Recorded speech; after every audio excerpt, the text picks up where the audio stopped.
So let's begin. What is actually a data and information? Data could be any number, could be any symbol, character, any word, codes, graphics, or any sort of you can say number that is actually called data. When it compared to information, information is data which put into a context. That is actually called information. And information is actually utilized by the people or individuals in any of the, you can say, significant manner so that accordingly a soundful decisions, or it could be used for any sort of predictions or forecasting as well.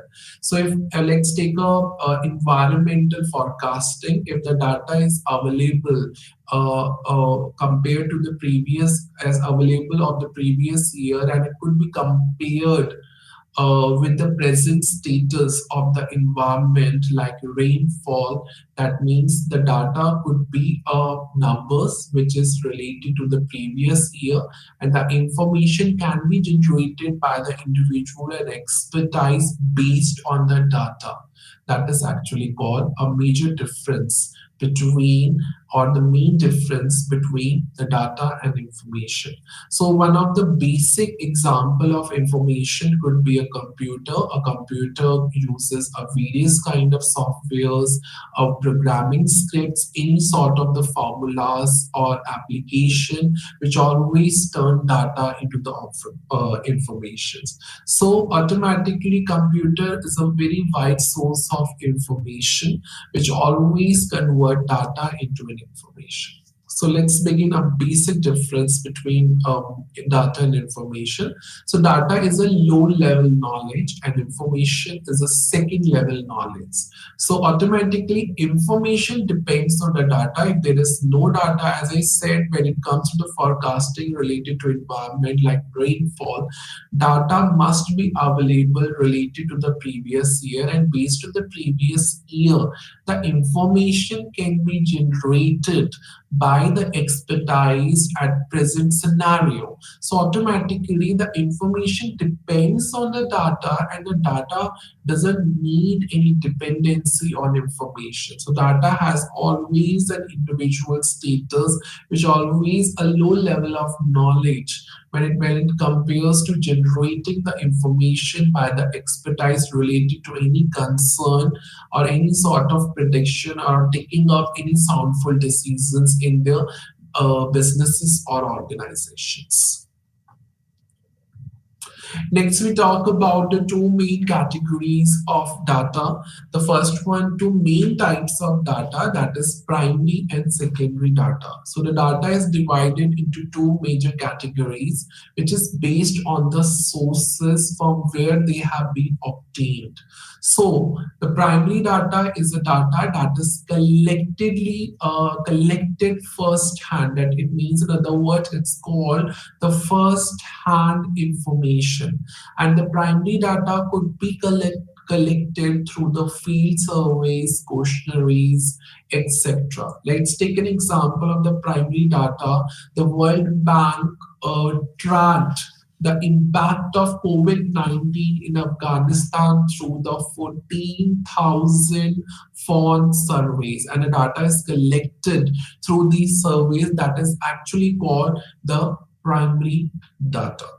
So primary data is always been original data which has been collected through the original sources. For example, which has already been stated, the World Bank of India want to collect any data through you can say in a major issues or about the major issue. They just conduct the surveys among the 14 or the lakh of people, and accordingly whatever the results would come, that is actually called primary data.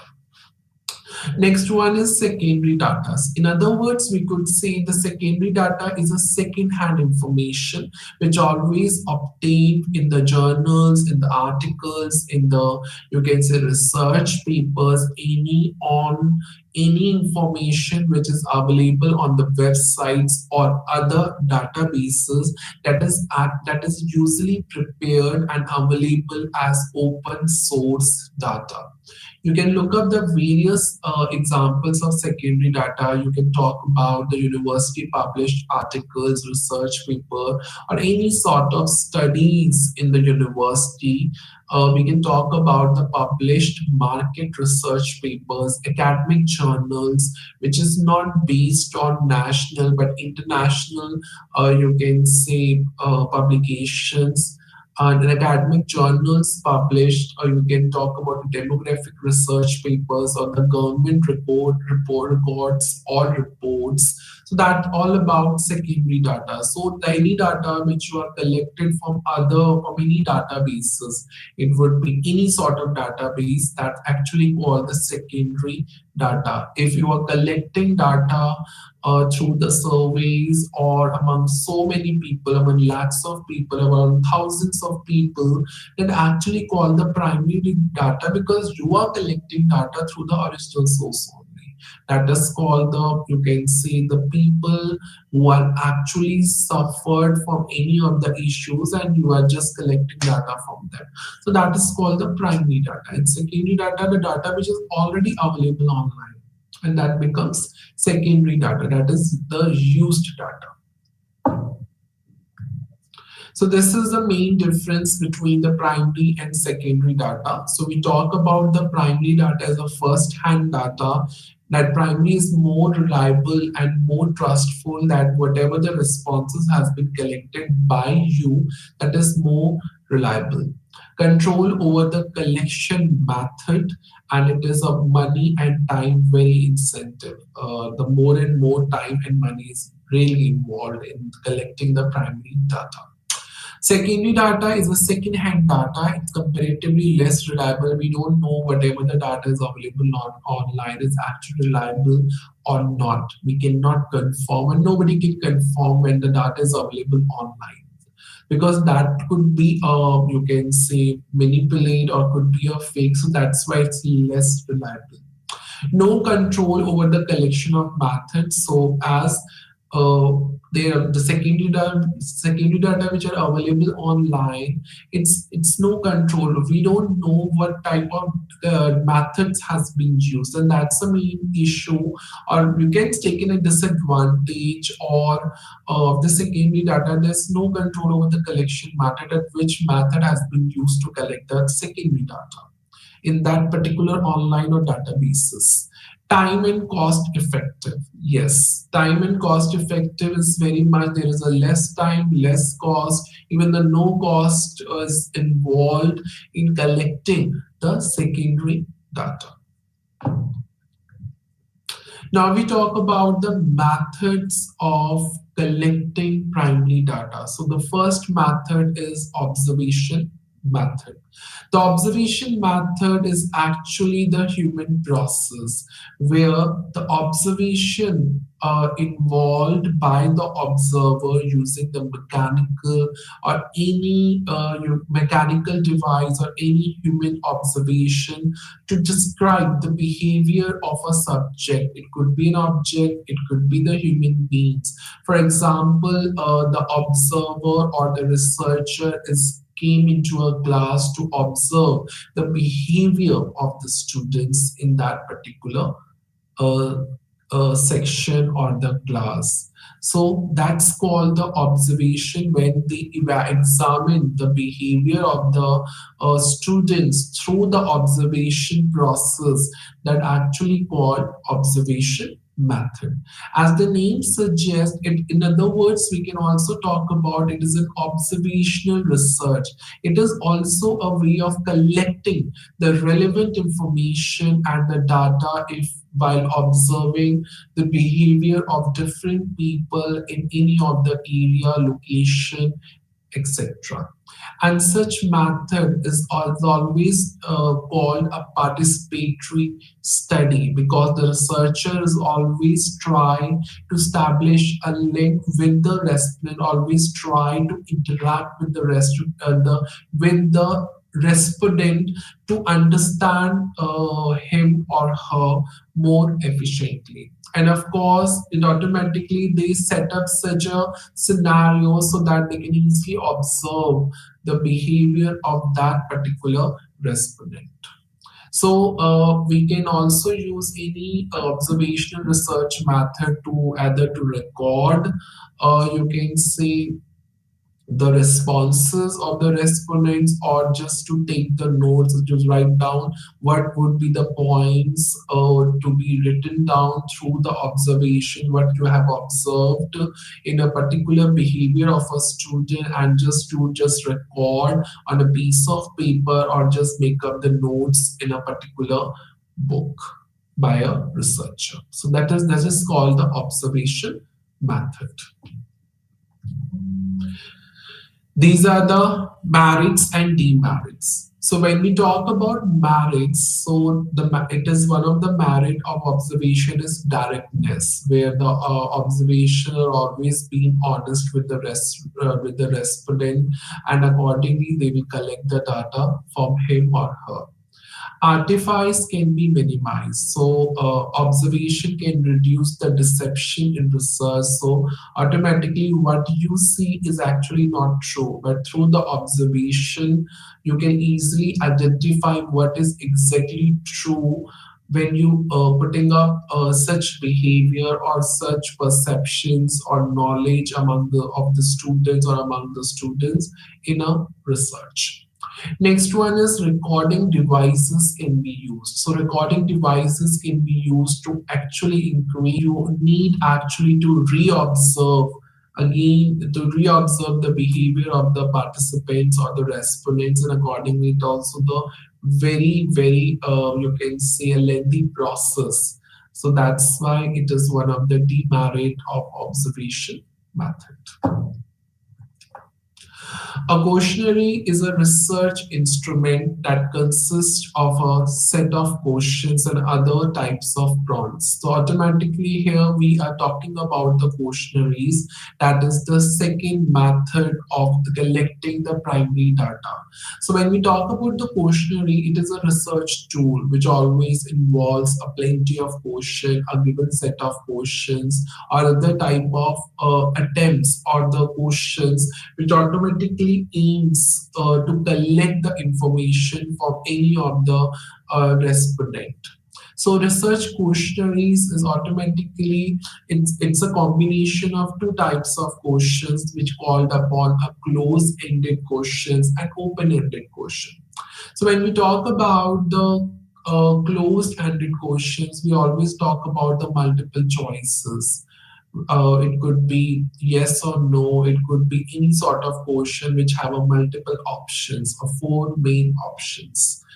Next one is open-ended question. Open-ended are actually called a long-term questions where the which gives a chance to the respondent to share their opinion and views or thoughts relevant to that particular question. And such questions, the first has been developed in 1838 by the Statistical Society of London.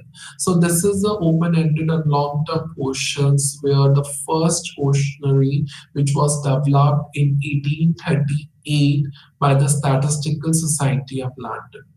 And then, of course, the data could be collected through the questionnaire in both the forms. It could be a quantitative form or it could be a qualitative form. So if we talk about the quantitative, we are talking about any measurements of the variables, and qualitative, we are not talking about, we are talking about those factors which are actually qualitative, which are actually very rarely to measure upon it, or a tool to be adopted.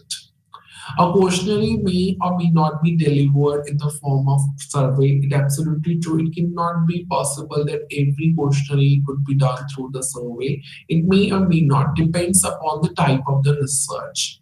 But the survey always consists of the questionnaire. So it doesn't mean that the questionnaire depends on the survey. Actually, The surveys always consist of the questionnaire. So if you want to do a survey through the questionnaire method, then of course you need a consist of plenty of questions which is to be asked and based on the close-ended or multiple choice or open-ended. For example, to assess the knowledge and the awareness of any of the object or the subject, then automatically the you can say close-ended question would be asked to the multiple choice question, and whatever the response is to be received, that would be the correct response or could be incorrect. So every question has a correct answer. That is called the close-ended question to assess the knowledge and awareness of any of the object. Object-ended question to share your thoughts in any situation, any phenomenon, or you can say any concern or issue or social issues. And accordingly, the open-ended questions would be asked, and just to ask the respondent to share their thoughts. So this is how the questionnaire method would works in collecting the primary data. Now we talk about the instruments used through the questionnaire method. So in the previous slide, I had taught what exactly the questionnaire method is. Now we are talking about what would be the instruments or tools which is used through the questionnaire method. The first one is personal interview. When we talk about the personal interview, in this particular method, the interviewer has a face-to-face communication with the interviewee or with the respondent, and records their responses using an electronic device or using a CCTV camera, voice CCTV camera, so that to examine their responses and take up a soundful decision. You can take about the any job interviews, you can take about any of the IELTS test interviews where the mechanical device to be used to record your responses, and accordingly your responses is used to examine your IELTS scores, that is English proficiency test. So in this method, the information is likely to be more accurate and reliable. You can easily understand that what the respondent is trying to portray their or explain their you can say responses, and through this method interviewer is always clear up any doubts or any on the respondents or with the respondents, or any cross check the respondents related to any concern or issue. This method is actually time consuming and it's very costly if the number of respondents are actually large. Next one is mail questionnaire. In this method, a list of questions is prepared and mailed to the respondent, and the respondent are actually expected to fill that questionnaire in an expected time and just revert to the researcher or investigator. This method is easily adopted in the field research when you are investigating any sort of issues or crime or any sort of accident or cases in the particular field, and the respondent is accordingly uh, answered, and it's based on any of the geographical area. So this method is actually adopted when it was only been adopted when the respondent are literate and can easily understand what was written in the questionnaire, and accordingly they will answer them. The next one is telephone collection of data. This is also the third instrument used in the questionnaire method, that is called a telephone collection of data. In this method, the investigator or the researcher asks the relevant questions from the respondent over the telephone, and accordingly, whatever the responses to be received, you just record. If you do for mobile, it would be recorded. If you do for telephone, it could or could not be recorded. You just list it down down the responses of the respondents which has been communicated on telephone, and you just list down. So it's just a way of interview through the telephonic conversation, and a few questions could be asked on telephone. So this is also the one of the limitation because of the time constraint of the data of collection by way of telephone.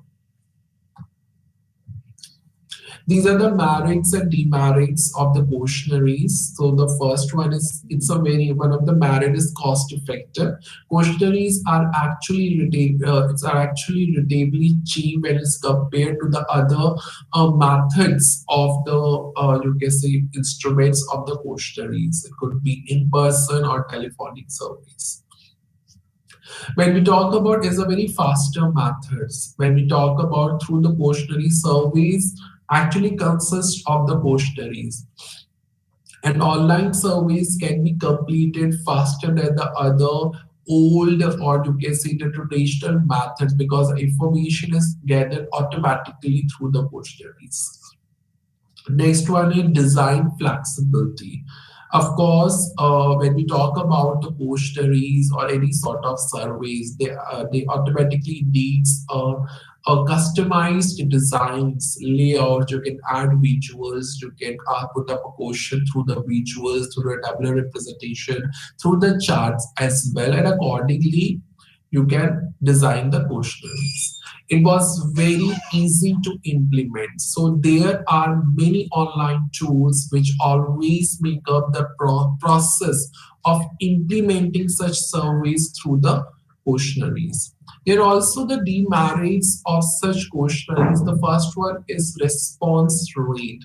Of course, the respondent may not be necessary to respond on the questionnaires, which ultimately a lower response in terms of questionnaire. They might not be interested to answer the questionnaires, and they just answers to those questions which actually they are more interested and left the rest of the questions. So actually the response rates are very low when it comes to the questionnaires. The next one is the methodologies are restricted. So it's not necessary that in terms of all the types of the market surveys, there is no exact you can say the methodologies which to be adopted. For example, we talk about the telephone call, no methodology to be adopted.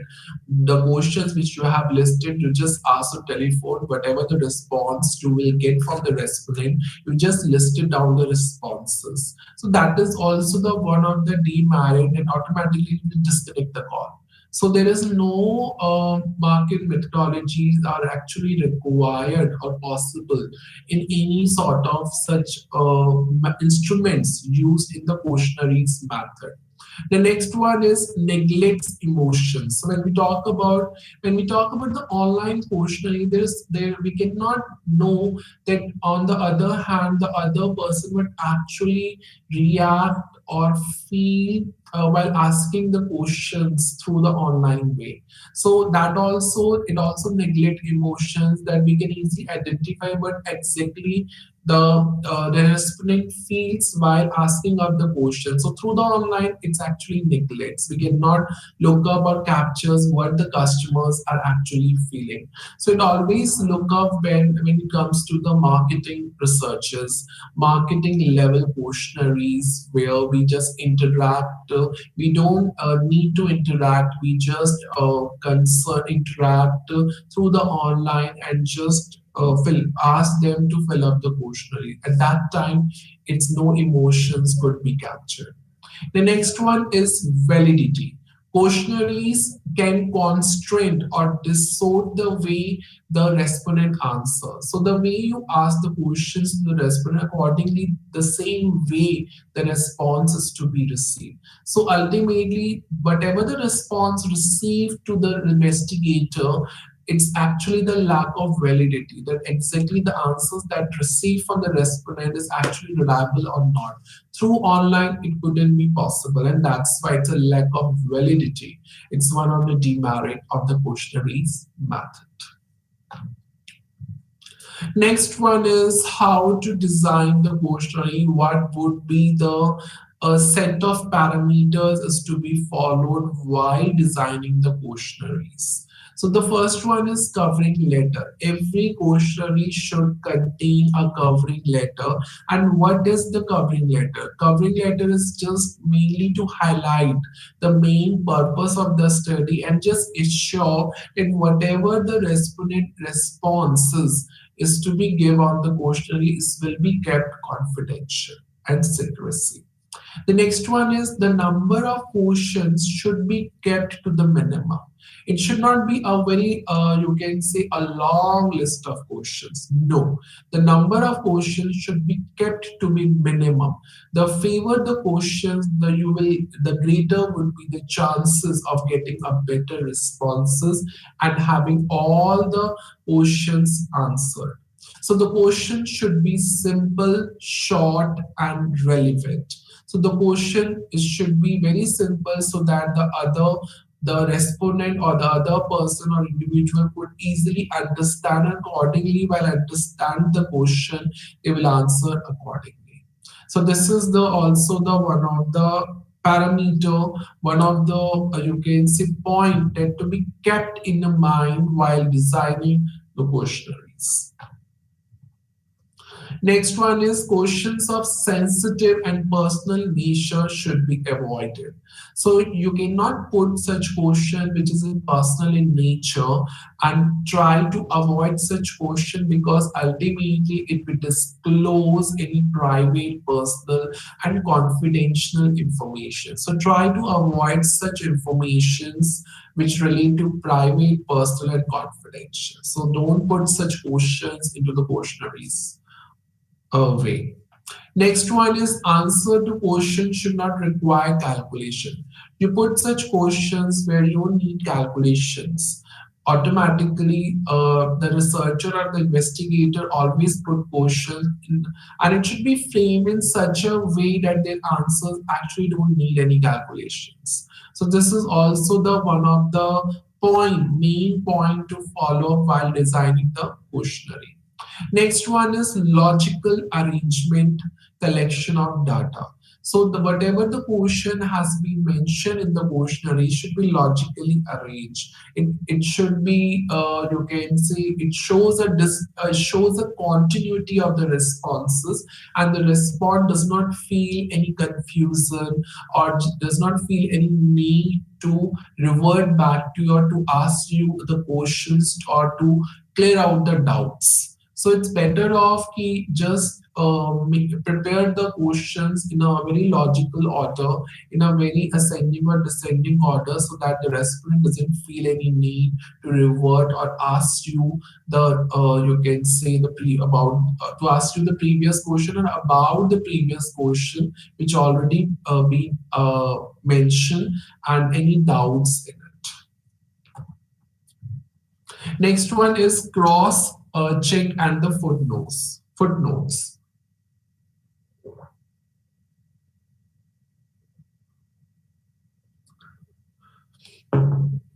When we talk about the cross check and the footnotes, the questionnaire should contain the some such questions which actually get a cross check with the reliability of the information provided. So if any of the question has been mentioned in the questionnaire, it always refers to be a cross check so that the reliability of such information could be evaluated. For example, when any of the question related to income is asked, is it desirable to answer such question? Are you an income tax assessee? So such questions is actually needed to ask because to check the reliability of the information. For example, if to assess the income level of the individual or the family, so before that you need to put up such question: are you the head member of the family? And if yes, then accordingly, what would be the family income? So then would be the answer would be that it means it's a cross check of the questionnaires that you mention in the in the questionnaire, and it automatically the reliability of such information could be easily evaluated. So this is how the cross check and the footnotes could be written down in the questionnaire just to reliable or to evaluate the reliability of such information which has been provided by the respondent. So this is a way format, a sample of the questionnaire. These are the personal details where the full name, age, gender, and the location has been mentioned. And in this particular, if you look up the covering letter, you can look at the covering letter. Thank you for participating, and your feedback is invaluable to us. Please take a few minutes to complete the following question. This is actually called the covering letter, and what would be the main purpose you have to mention in that covering letter in a particular box. So the first, you have the personal details or basic details where no one has an objection to answer it, and accordingly the main objective to find out the usage and experiences of any product and services of any company. So this is how the question is to be made to has to be designed, and what type of questions would be used in the usage and experience section, that is called the closed-ended questions, where one question has been designed with the multiple choices. So you can look up the question that how to estimate and assess the usage and experience of the product of any company. For example, how did you hear about the product? So it is through the social media, referral, references, web search, and any other you can mention. How often do you use such product? It's on daily basis, weekly, monthly, really, and this is my first time. So this is how the questionnaire has to be designed based on the aim of the study, based on the motive of the study. So whatever the motive of the study is to be, accordingly you have to design the questionnaire like this. This is a way that how you design and prepare the questionnaire so that the respondent can easily understand the questions and accordingly answer it. So this is how the format of making up or preparing the questionnaires. Now we talk about the next is pre-testing the questionnaires. So once you made up the questionnaires of any of your study, then after that you have to pre-test your questionnaires, and whatever the responses you are receiving from the respondents are actually reliable, are actually shows a reliability of that questionnaires. Whatever the results is to be come up from the responses are actually a fair results, a fair information, a reliable information is actually provided to the investigator, and on that basis there is a tool that we have to use that is called the pilot study. In other words, we can talk about the pilot survey. So once the questionnaire has been designed, it is very important to pre-test the questionnaire. The pre-testing of the questionnaire is called the pilot survey or pilot study. It is actually to be done just before the main survey work. So pre-testing is all about that if there is any rectification of the questionnaires or any issues or any inconsistencies of the question, any repetitions of the question, you will get to know in advance. You will get to know in an advance to modify and prepare the well efficient questionnaires. So after that, once you get the data from the respondent or information from the respondent, you can easily you can see validate that information easily, so that your next work to prepare or the full-fledged questionnaires is to be made up. So if any changes are required, the necessary modification could be done before administer or just finalize the questionnaire. So if some questions are irrelevant, after getting the responses, you will get to know if the questions are irrelevant. remove that irrelevancy of the question, just delete. And if any questions are required to be included which is more relevant to us or to mention in the questionnaire, just include that questions. So pre-testing is actually done with the utmost care. Otherwise, unnecessary question, unwarranted changes may be involved in it. Of course, the time and resources are equally important, but if any researcher or investigator can do the pre-testing of questionnaires, which is the best, which not influence the overall study of your of your subject or research area. So a proper testing is actually required, and after the proper testing, if any revisit or retest required, it should go ahead by the investigator or invigilator, which actually gives the high and better results and dividends as well. And that is called the pre-testing of the questionnaires or pre-testing the questionnaires. Now we talk about the sources of secondary data. As I explained that what would be the secondary data is, it is a second-hand information.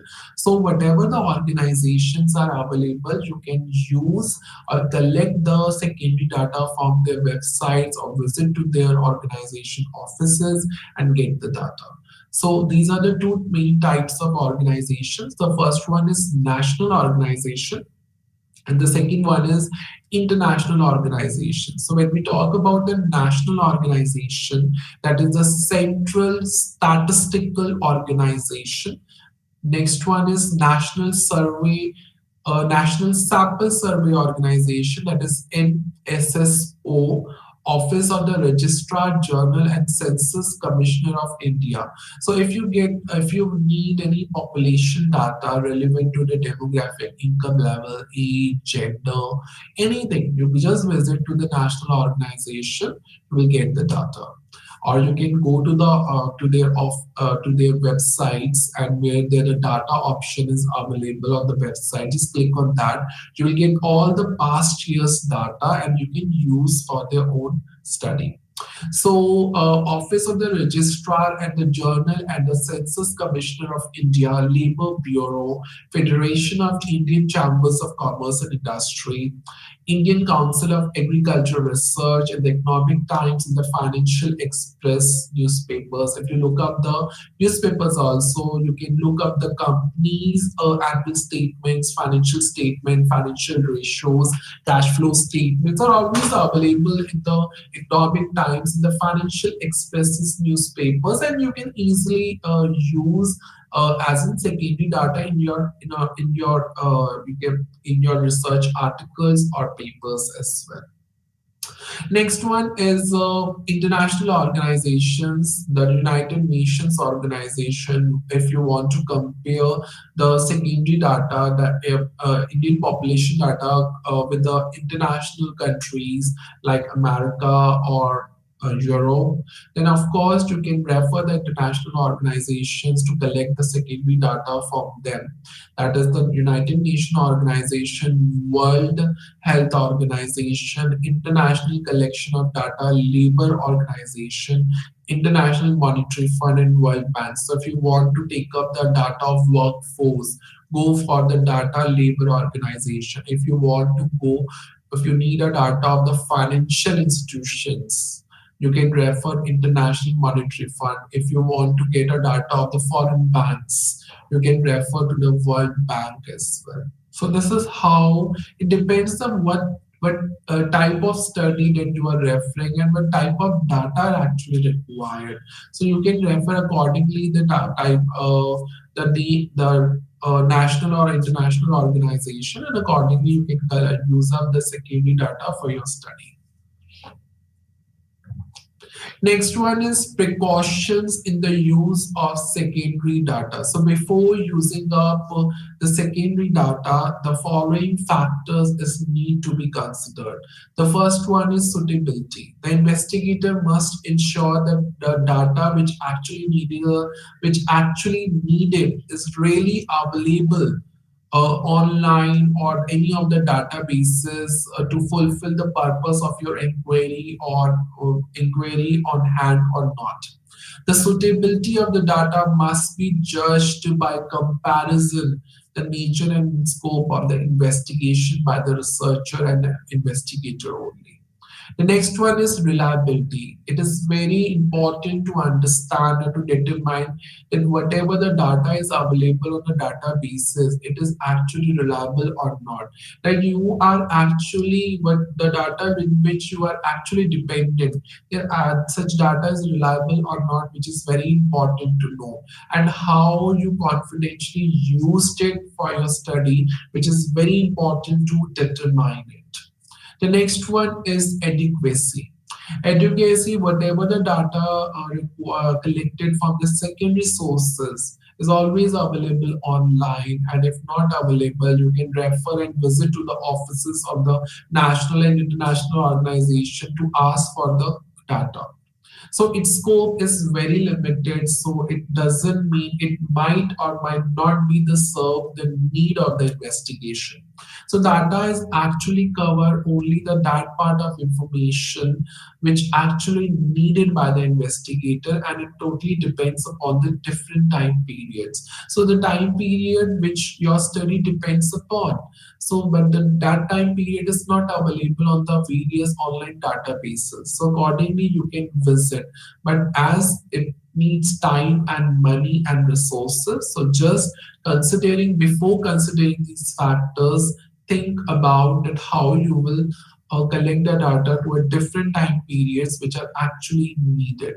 So that's why adequacy is one of the factor that one of the precautions before you using a such data, think upon about these three main factors: suitability, reliability, and adequacy. So when you understand these three factors, that would be uh, that you will easily identify that actually we really use the secondary data or the primary data. So this distinguish between the primary data, secondary data, that how which type of data is to be used by the investigator according to understand and determine these three factors. The next one is census and sample. So when we talk about the census and sample, so census is we talk about the complete information of the population. So in the population, we talk about the complete information of different characteristics of the population like age, gender, occupation, income level, meritable status. We talk about the area of residence, residence type, and so on. That is called the census. Let's take an example of a national organization. National Sample Survey Organization gives you a complete information of Indian population with respective irrespective of the demographic variables like age, income, employment rate, literacy rate, etc. That is called census. These national and international organization gives you the census. That means a complete information of the population. But when we talk about the sample, it is called the partial enumeration. Partial enumeration means partial information. A sample is a subset of the units in a population selected to represent all the units in a population of interest. For example, we can talk about the we can talk about to examine the demographic variables of the population. So if we consider the complete demographic variables of the population, that's called census. But sample, if we select some of the variables, form the complete list of the demographic variables of the population. So if I select the sum of the variables, form some of the demographic variables form the census. That means form the population or the complete information of the population. That means the sum of the variables selected to represent the all units in the population area of interest, that's called sample. And that's why it's called the partial information. Complete information is represent the whole information of the population. And from the whole information of the population, if I choose some of the information for my study, it becomes sample. So that's why it is a partial enumeration, because I am counting some of the information from the census and it becomes sample. So the information from the sampled units is always used to estimate the characteristics of the entire population of interest. If you are studying the entire characteristic of the population, it becomes census. If you are studying the some parts of the samples of the population of your interest, of your choice, it becomes sample. Now we talk about the types of classification. There are four main types of classification. The first one is geographical, chronological, qualitative, and quantitative. You talk about geographical, the data is to be classified according to the area or region. Let's take an example. When we consider the production of wheat state-wise, it becomes geographical classification. The next one is chronological classification. It totally depends upon the occurrence of the event in respect to time. For example, rainfall over the last 6 years, sales figures of a company for the last 8 years. So here we are talking about the any of the event like sales, rainfall of a particular state, of a particular country for the last 8 or 6 years according to their time. It's called chronological classification. Qualitative. Qualitative is according to the attributes. Here we are actually talking about the characteristics of the population. It could be age, it could be gender, it could be marital status, it could be income, it could be we can talk about the investment pattern. It's all about attributes. So if we classify the person on the basis of employment, on the basis of gender, on the basis of income level, we are actually talking about qualitative. So if your basis on if the population is classified on the basis of the one variables, namely employment, it could be unemployed, it could be employed. So that is called qualitative.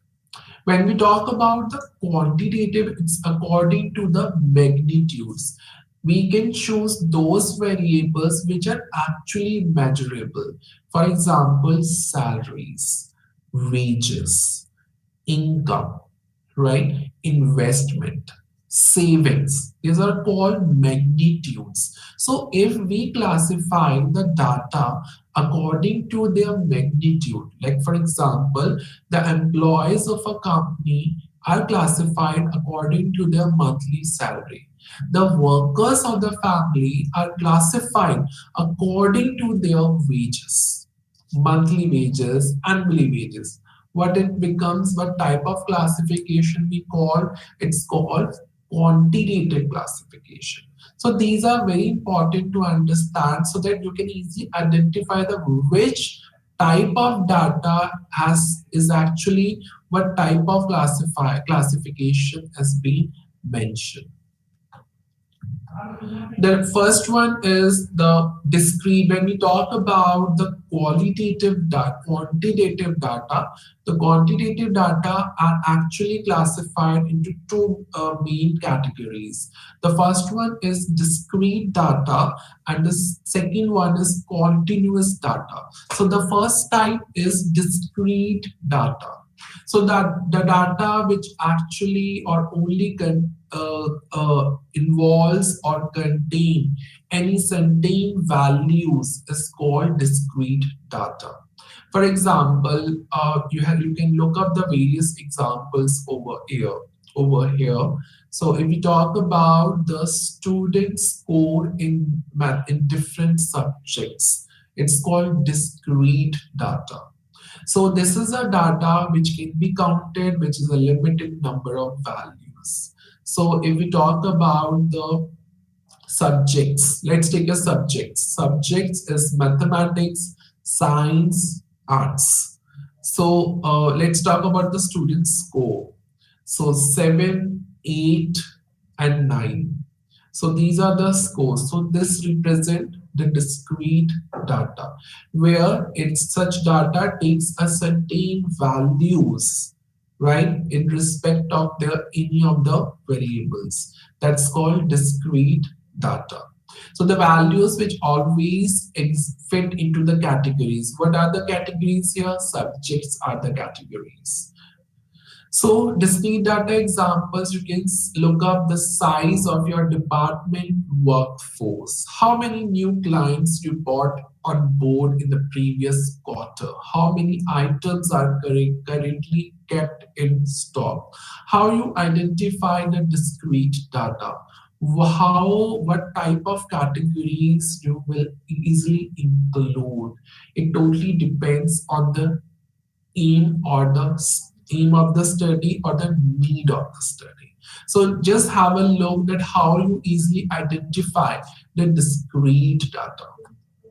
This is how. This is one of the example that you can easily identify. Oh, this is a discrete data. How old is each employee? So you have an age, you have a number of employees. So 16, 17, 18, 19, 20 is the age in years, and the number of employees is already mentioned, and 8 employees are having 16 years old. 12, 3, 1, and 4 respectively their upcoming ages. So this is how it represented. That's called discrete data. If we talk about how many units of weight used, so instead of age, you will mention here weight. You can take 10, 20, 21, 22, 23. And number of units, we can talk about 1, 2, 3, 4, 5. These are the number of units. These are the weights. Weight in, you can say weight used.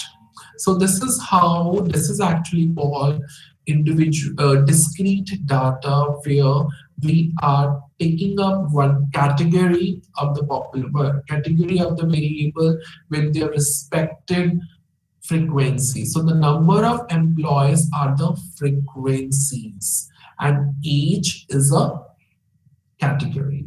So discrete data are actually that type of data which shows the category along with their respective frequencies. So category is age, their respective figures are 16, 70 with their expected frequencies, that is 8, 12, 3, 1, and 4. And that's called discrete series. The next data is continuous data. So continuous data are those which can easily be measured. For example, which are actually measured according to their magnitudes. So as it is one of the type of the quantitative, so automatically we can talk about those variables which are actually measured or we can be easily measured. For example, student height and weight, temperature, weather. We can talk about how much the time period required to finish a project or thesis. So when we talk about for a master thesis or the master project, the 3 months is actually required to finish the project. So this is actually called the continuous data. So continuous data are those which can be measured. It can be conceivable for this type of data to take an unlimited number of values or different values, because the values are not fixed, because the word stands for continuous. It refers to an infinite values of any of the category of any of the components. So that is called the continuous data.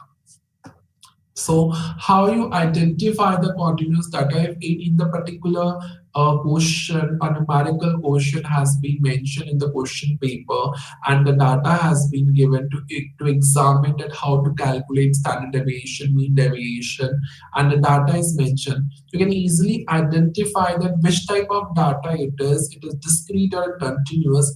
You can accordingly put the formula in it. So this is an identification of the continuous data. See. So this is an exam score. So 50 to 59. So when we talk about this is exam score. In other words, in the continuous data, we talk about the class intervals. So class interval, it is a continuous series like 50 to 60, 60 to 70, 70 to 80, 80 to 90, 90 to 100. This is called class interval. But if you name them any, if you name any component or any category to the class interval, that's called exams. One of the example we talk about exam score, and the frequency is already mentioned, that how many exams score, these scores, how many students has scored in the exam. Only the two students were secured or scored under a range of 50 to 59 marks. Say five student has scored 60 to 69 marks. So this is how this is how to identify, oh, this is a continuous data. When a continuous series has been mentioned in the question paper or in the particular data given uh, in the papers. So this is identification mark of the question paper. But how to represent what would be the series which begin with, that is 50, that is lower class limit, and the series which end with, that is upper class limit. So 50 is the beginning of the series, that is the lower class limit, and 69, 59, 79, 89, 99 are all upper class limit. 50, 60, 70, 80, and 90 is a lower class limit.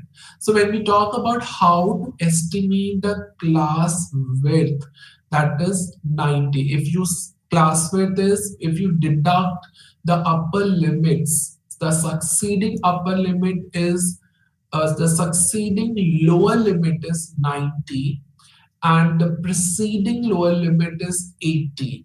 So automatically you can easily find out the class width from the lower limit, that is 90. 80 is equal to 10. 90 minus 80 is equal to 10. So if we talk about how to calculate the class width of 80 to 89, so obviously you can refer the 80 minus 70. So the current, to estimate the current class width of the exam score is 80 to 89. How to calculate the class width of 80 to 89? So 80 to 89 is the current exam score, and the previous exam score is 70 to 79. So the class width is 80 minus 70 is equal to 10. So if any one class width difference is 10, it means that all the class width of the respective upper limits is also 10. So this is how the continuous, the how to identify the continuous data. Oh, this is a continuous data. The class interval has been in the series, has been given to you. It is called continuous data. The next concept is frequency distribution and the frequency distribution table. So when we talk about the frequency distribution is a visual representation of data which actually shows a certain value or a certain characteristic of the population. That is called a frequency distribution. That means it refers to show that any category, any component of the variable with their respected certain values. That is called the frequency distribution. Like for example, discrete table, that is called the discrete frequency distribution. So that's it for today. Till time, thank you for listening of this lecture and namaste to all.